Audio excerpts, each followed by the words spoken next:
આજની ધર્મકથા. પ્રણામ. પંડિત વીર વિજયજી મહારાજ સાહેબ રોજ સવાર પડીને એમને યાદ ન કરીએ તો એ આપણી કૃતજ્ઞતા ગણાશે. આપણી કર્મ વિશેની સમજણ તો ચોખ્ખી કરી, આપણી ધર્મની સમજણને પણ ચોખ્ખી કરવા માટે, ધર્મ ક્રિયાઓની પણ કેટલીક સમજણો સ્પષ્ટ કરવા માટે એમણે આ અષ્ટપ્રકારી પૂજાની કથાઓ લખી.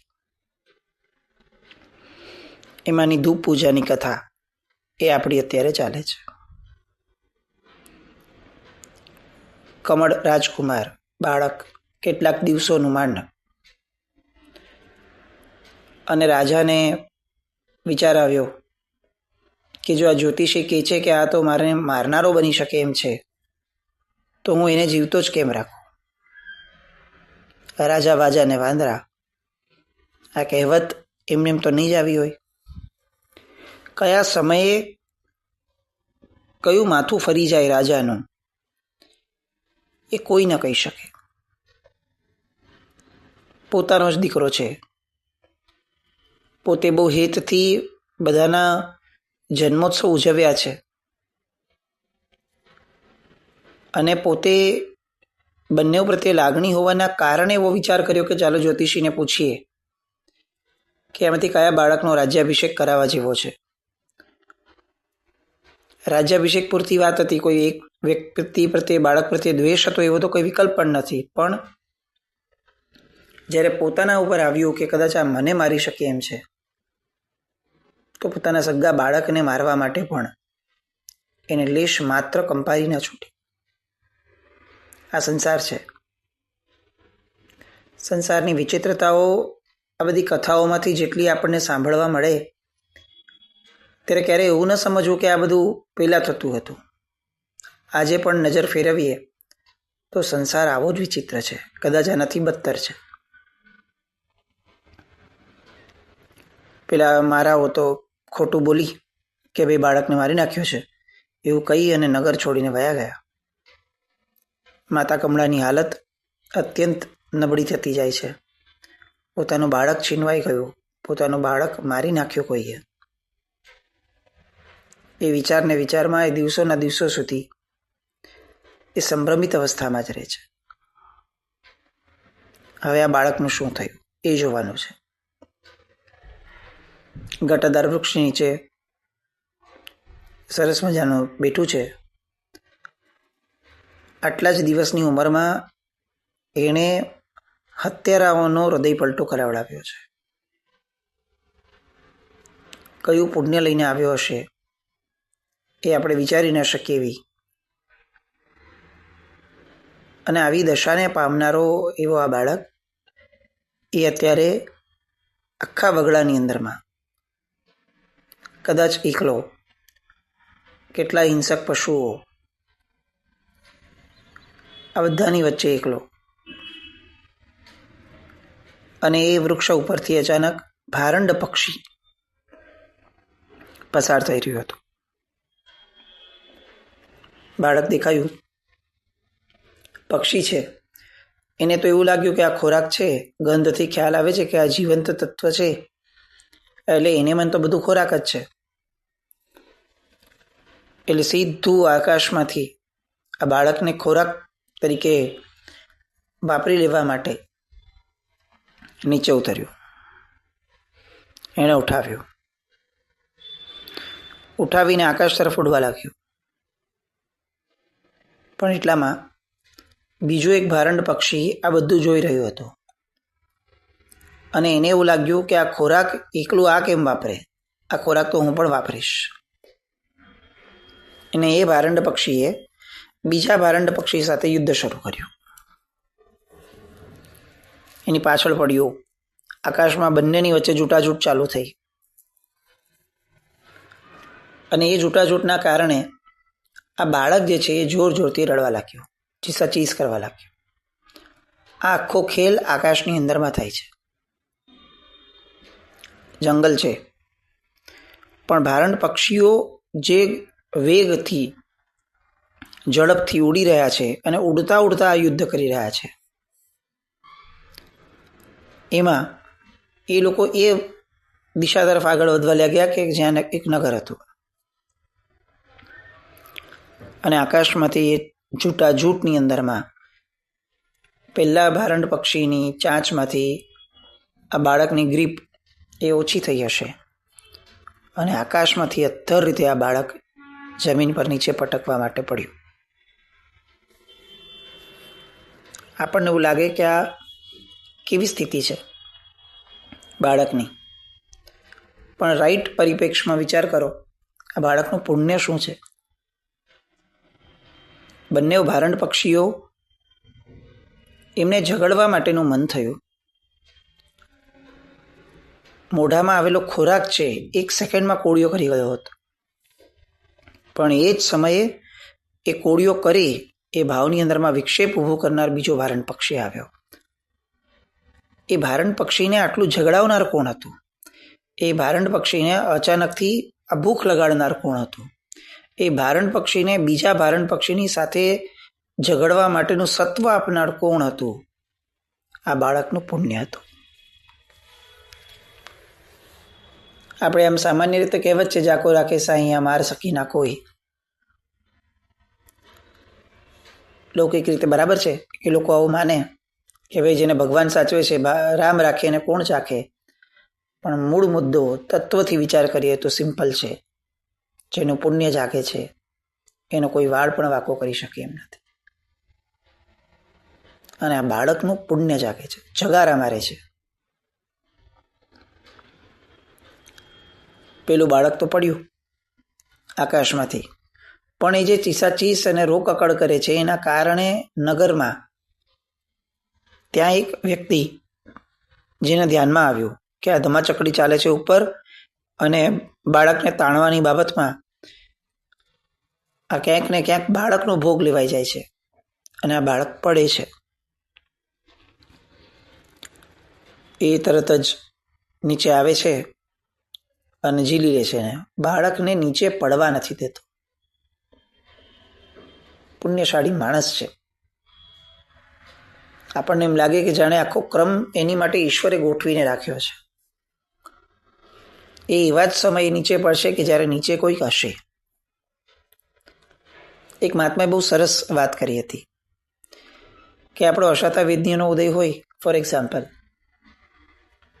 તો આપણે બીમાર પડીએ, પણ આ આશાતા વેદનીયની ઉદયની ભેગું કોઈક સારું કાર્ય કર્યું હોય ને કોઈક પુણ્ય જાગતું હોય તો આપણે એવા જ સમયે બીમાર પડીએ કે જે સમયે આપણને ડૉક્ટર પણ મળી રહે, જે સમયે આપણને ટ્રીટમેન્ટ આપનારા લોકો પણ આજુબાજુ મળી રહે અને જે સમયે દવાઓની અવેલેબિલિટી પણ આપણને મળી રહે. અશાતા વેદનીયનો ઉદય એ આપણને બીમાર કરશે, પણ આપણું પુણ્ય એ બીમારીની અંદરમાં પણ આપણને સારવાર આપશે. આ થિયરી બધે લાગુ પડે, ફક્ત બીમારીની વાત નહીં. કેટલી એવી ઘટનાઓ આપણને દેખાય કે જે ઘટનાઓની અંદરમાં આપણને દુઃખ બહુ જ આવે, પણ દુઃખ એવા સમયે જ આવે કે જ્યારે આપણને સાંત્વના આપનાર લોકો પણ મળી રહે. પુણ્ય વિના ભૌતિક જગતમાં જીવવું એ આકરું તો છે જ. અને એટલે જ મોક્ષ માર્ગનો જે માર્ગ છે ને, આધ્યાત્મિક માર્ગ, એમાં પુણ્યની કોઈ જ કિંમત ન રાખી, શુદ્ધિની કિંમત રાખી. કેમ એવું? કારણ કે પુણ્યની કિંમતથી તો જગત ચાલે અને જગતનો માર્ગ ચાલે. દીક્ષા જીવન એ એટલા માટે મળેલી અનુકૂળતાના પુણ્યના પણ ત્યાગનું જીવન ભગવાને ગોઠવ્યું. કારણ કે અહીંયા પુણ્યની કિંમત નથી, શુદ્ધિની કિંમત છે, આત્મવિશુદ્ધિની કિંમત છે. આ બાળકને બોલાય ઝીલી લીધો. હવે એ આજુબાજુ ગોતે છે કે ભાઈ આ માતા પિતાના કંઈ દેખાય છે, પણ કોઈ મળતું તો છે નહીં અને ક્યાંથી મળવાના, કોઈ હતું જ નહીં એ જંગલમાં. એને મૂંઝવણ થઈ કે હવે આનું શું કરવું. પણ સામે આ બાળક જોર જોરથી રડે છે એટલે એને ખ્યાલ આવ્યો કે આ તો ભૂખ અને તરસથી બરોબર પીડાતું બાળક છે. એટલે એ થોડો ઘાયલ પણ થયો હતો આ બંને પક્ષીઓની ખેંચતાણમાં. એટલે જેમ તેમ કરીને બાજુમાંથી પાણી શોધ્યું એને ઓલા વ્યક્તિએ અને બાળકને પીવડાવ્યું. એ સમજતો હતો કે આ બાળક છે, એને તો દૂધ જોઈશે. દૂધ નહીં મળે તો આ બાળક આમને આમ રડી રડીને કદાચ ખતમ પણ થઈ જાય. કુમળી વયનું બાળક છે, એની શક્તિ કેટલી રહેવાની. પણ જંગલની અંદરમાં આવા નગરના છેવાડામાં દૂધ ક્યાંથી લાવવું? પોતે પાછો અજાણ્યો માણસ એ નગરનો.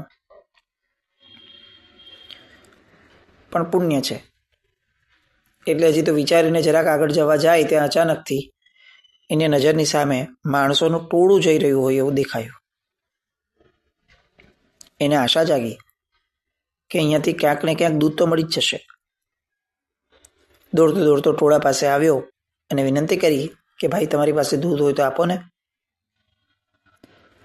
બધા લોકોએ કીધું કે અમે તો આ સાર્થની અંદરમાં જોડાયા છીએ, તમે એક કામ કરો, અમારા સાર્થવાને મળો. એ બહુ ઉદાર છે. પેલો સાર્થવા પાસે ગયો. નામ હતું સુબંધુ. એણે તત્કાળ આ જોયું કે બાળક રડે છે, આને લઈને આવ્યો છે, એટલે દૂધની વ્યવસ્થા કરાવડાવી. બધું જ થઈ ગયું. બાળક શાંત થયું, રમતું થયું પોતાની રીતે. એટલે પછીથી એને પૂછ્યું કે આ બાળકની મા ક્યાં છે? અને પેલો કહે છે કે મને તો નથી ખબર ભાઈ કે આ કોનું બાળક છે. મને તો આ છોકરું અનાયાસે વનમાંથી મળી આવ્યું એમ કહી આખી એને જે કથા કીધી અને કીધું કે એને જોઈને જ મને એટલો બધો સ્નેહ જાગતો હતો કે આ બાળક પ્રત્યે જાણે મને અચાનક જ પ્રીતિ થઈ ગઈ હોય એવું લાગે. પેલા ભાઈએ પૂછ્યું કે તો તમે હવે તમારા નગરમાં ક્યાં જશો? તો કે હું તો દૂર નગરનો જ છું, પણ મારા તો હજી લગ્ન જ નથી થયા અને મારા ઘરમાં તો બીજું કોઈ છે જ નહીં. પેલાને આશ્ચર્ય થયું કે તો પછી તમે આ બાળકને કઈ રીતે ઉછેરશો? અને આએ કીધું કે વાત તો તમારી બી સાચી છે. મારે તો કામ ધંધો નથી એટલા માટે તો હું કમાવા માટે નીકળ્યો છું પરદેશમાં. પણ હવે શું કરવું? હું ગમે તેમ કરીને આને મોટો કરીશ, કારણ કે બાળક એ અકારણ સ્નેહથી મને ખેંચી રહ્યો છે. પેલાએ પૂછ્યું કે પણ હવે એમ તો થોડી થશે, તમારા પોતાના જ્યારે ખાવાના વાંધા છે તો તમે બાળકને કઈ રીતે ઉછેરશો? અને એના કરતાં પણ વધારે મા વિના બાળક કઈ રીતે મોટું થાય? ઓલાએ કીધું કે વાત તો સાચી છે, પણ ગમે તેમ કરી અને કંઈક પૂરું કરશો. કંઈક રસ્તો નીકળશે ચોક્કસ. જે ઊંચે આકાશમાંથી જેણે આ છોકરાને બચાવ્યો છે અને મને ઝીલવા માટે પ્રેર્યો છે, એ જ તત્વ હવે આ બાળકને આગળ કઈ રીતે પાલન પોષણ કરવું એનો માર્ગ પણ આપશે જ. અને ત્યાં પેલો સાર્થવા એમ કહે છે કે એક કામ કર, તારી પાસે હમણાં કંઈ કામકાજ નથી ને? તો કે ના, કંઈ જ નથી. એની માટે તો હું આ ભટકું છું. તો કે હું આ તારું ભટકવાનું બંધ કરાવી દઉં. અચ્છા, કઈ રીતે? તો કે તું એક કામ કર, તારી પાસે આ બાળકને ઉછેરવા માટે સ્ત્રી નથી અને અમારી કમનસીબી એ છે કે અમારા બંને પાસે કોઈ બાળક નથી. એની પત્ની પણ બાજુમાં જ ઊભી બધું સાંભળતી હતી સાર્થવાની. એણે તરત આ બાળકને, આ વ્યક્તિને કીધું કે લગ્નના વર્ષો થયા છે અને અમારી પાસે કોઈ સંતાન નથી. લાગણીની વાત એ કે અમને સંતાન નથી, અને વ્યવહારની વાત એ કે તમે આવી રીતે આને ઉછેરી નહીં શકો સ્ત્રી વગર. તો આ બાળક તમે અમને સોંપી દો અને તમે અમારે ત્યાં જ નોકરીએ રાખો. એટલે શું થશે કે તમારી જે આ એના પ્રત્યેની લાગણી છે એના આધારે તમે એની સાથે જોડાઈ પણ શકશો અને આ બાળકને ઉછેર માટે જે પણ દ્રવ્યો જોઈએ છે એ બધું પ્રાપ્ત પણ થઈ જશે. મોટો સાર્થ કાઢ્યો છે, બહુ ધનાવશેઠ છે, સમૃદ્ધ છે. એટલે પેલા પુરુષને લાગ્યું કે વાત તો આમની સાચી છે. કે મારા કરતાં તો કંઈક ઘણું સારું આ લોકો એને સાચવી લેશે. અને બાળકનું ભાગ્ય જ હશે કે જેને મને ઊભો કર્યો એ હવે આગળના પાલન પોષણ માટે કદાચ આ બંનેને મોકલ્યા હશે. પણ તો પણ એનું ખેંચાણ જે છે એ એને છૂટતું નથી. સાર્થવાએ ફરીથી કીધું કે તમે હજી એકવાર સમજો અને વિચારો કે આ બાળક અમારી સાથે રહેશે ને તો એને સારા કપડાં, સારું ખાવાનું મળશે, સારું ભણતર મળશે, એને માતાની મમતા મળશે. અત્યારે એને સૌથી વધારે જરૂર માતાની મમતાની છે. આપણે લોકો તો પૈસા કમાઈ જાણીએ, બાળક ઉછેરવાનું કામ તો આ માતાનું જ છે. સ્વાર્થવાની પત્ની પણ કહે છે કે ભાઈ તમે થોડું મોટું મન રાખી અને માની જાઓ તો સારું. તમે ફક્ત એટલું વિચારો કે આ બાળકનું હિત અને ભલું એ શેમાં છે તો તમને તરત ઉત્તર મળી જશે. પહેલાં એ વિચાર્યું કે આમાં વાત તો ખોટી છે જ નહીં, હું તો ઘરબાર વિનાનો છું, આને કેવી રીતે ઉછેરું? લાગણીમાં તણાઈ જઈશ તો ખરો, પણ આ બાળકનું ભલું નહીં થાય. એમાં ફરી એકવાર એ બાળકને જુએ છે અને આમ છાતી સરસો ચાપે છે. સાર્થવાને લાગ્યું કે હવે છેલ્લો દાવ રમવા જેવો છે. એટલે એમણે એમ કીધું કે અમે તમારી પાસેથી આ બાળકને પડાવી લેવા નથી માંગતા, એ ધ્યાન રાખો. બાળકના બદલામાં કોઈ પણ સંકોચ વિના તમને જે મોઢામાં આવે ને જે મરજીમાં આવે એવું ધન માંગી લો, અને અમારી આપવાની પૂરેપૂરી તૈયારી છે. અમને જ્યારે સંતતિનું ધન મળતું હોય ત્યારે સંપત્તિના ધનની અમને શું ચિંતા હોય? પેલો ગળગળો થઈ ગયો કે ના ના ભાઈ, આ તો પ્રેમનો સોદો છે. આ બાળકનું વેચાણ કરી અને કમાવો એવો નપાવટ હું નથી. અને આ બાળક એટલી અકારણ લાગણીઓ જન્માવે છે કે આવો વિકલ્પ પણ કોઈને ન જન્મે કે એને આપીને હું પૈસા લઉં. પણ તમારી વાતને હું સમર્થન આપું છું કે માતા વિના આ બાળકને મોટું કરવું એ શક્ય નહીં બને. એટલે ભારે હૃદય આપે છે. પેલો નોકરીએ રાખવાની વાત કરે છે, આ ના પાડે છે કે ના ના એવું નહીં, આ બાળકના બદલામાં હું કેમ કંઈ લઉં. અને સાર્થવા તેમ છતાં બંને જણા આપવાની રકઝકની અંદરમાં છેવટે એને કહે છે કે તમે જો કંઈ ન લો તો તમને આ બાળકના સોગંદ છે. છેવટે એને માનવું પડે છે. આ આપણી છે ને પરંપરા હતી. જ્યારે કોઈ વાત એક્સ્ટ્રીમ ઉપર જાય અને જ્યારે કોઈ વાતને કોઈ વળાંક જ ન મળી શકતો હોય ત્યારે લોકોની અંદરમાં આવો ફ્રેઝ વપરાતો કે તમે આ ન કરો તો તમને આના સોગંદ છે. આવું કહેવાની પાછળમાં લાગણીઓ જ કામ કરતી હતી. કોઈ જીદ, કોઈને મૂર્ખ બનાવવું, કોઈને ઇમોશનલ બ્લેકમેલ કરવું, આવું કોઈ દિવસ ન હતું. અને આ ફ્રેઝ એક્સ્ટ્રીમ ઉપર જ વપરાતો. આજની આપણી પરિસ્થિતિના પરિપ્રેક્ષમાં જોવા જઈએ તો આવું તો આપણું મનનું ધાર્યું કરાવવું હોય ત્યારે વડીલો આવું કરી લે. તને કીધું ને તું આ કર, નહીં તો તમને મારા સોગંદ છે. સોગંદ આપવા એ રમત થઈ ગઈ એવું લાગે ઘણી વાર, પણ એવું હોવું ન જોઈએ અને હતું પણ નહીં. આપણે ત્યાં જેવા સોગંદ આપ્યા એટલે પેલો માની ગયો કે હવે તો આમાં કંઈ આગળ કરીને અર્થ તરીકે બાળકના સોગંદ છે.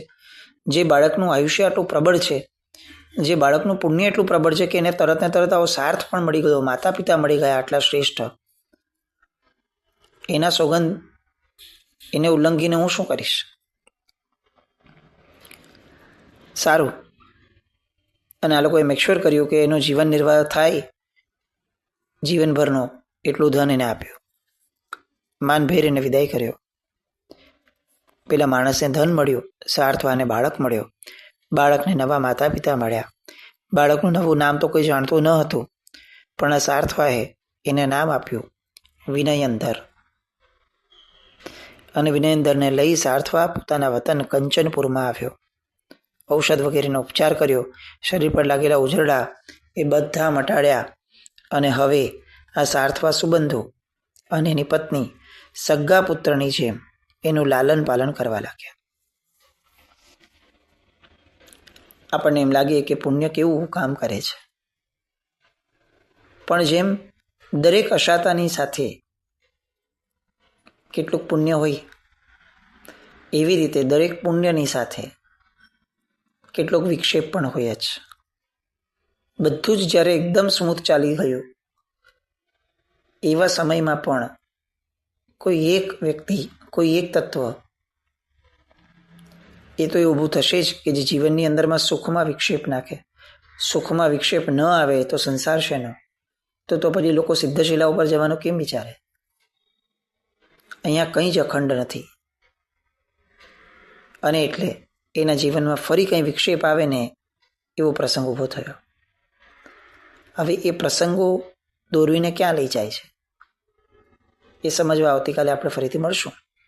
પણ અહીંયા મૂળ વાત જે આપણે જણાવી છે તે પુણ્ય, અને એમાં પણ નિર્મળ પુણ્ય, એ જ્યારે માણસની પડખે હોય ને ત્યારે આખું જગત દુશ્મન થાય ને તો પણ કોઈ કંઈ જ બગાડી શકતો નથી. અને આવા નિર્મળ પુણ્ય માટે ભગવાનની ભક્તિ એક બહુ જ મોટો વિકલ્પ છે, પણ એ પણ નિર્મળ મન સાથે કરેલી, ગાડરિયા પ્રવાહ સાથે કરેલી નહીં.